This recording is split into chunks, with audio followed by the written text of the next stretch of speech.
But the bottom line message to new President Poroshenko in Ukraine is understand this, that you will never be allowed to join European Western institutions like NATO and the European Union, and that your state will always, because Moscow insists upon it, be deeply fragmented. Is that what you're saying? No, I mean, if you're able, or if you're able to have a more or less coherent state after the failure of the elites for over 20 years, and you are part of these elites, do your best. I mean, a peaceful, friendly Ukraine is our great hope.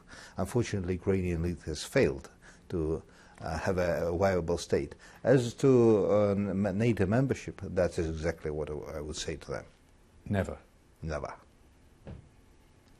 Before we finish, one final thought. You've set the scene on a mindset in Moscow which blames so much on the West and Western policies.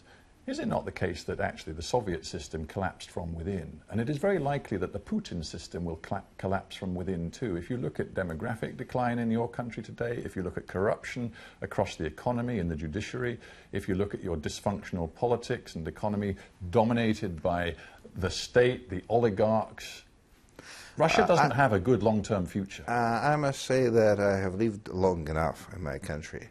I mean, we were collapsing in the 80s. We collapsed in the 90s. I mean, somehow, miraculously, we survived.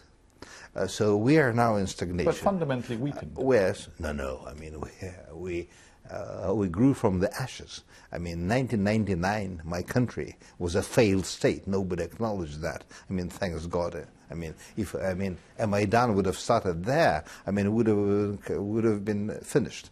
It was absolutely. It was.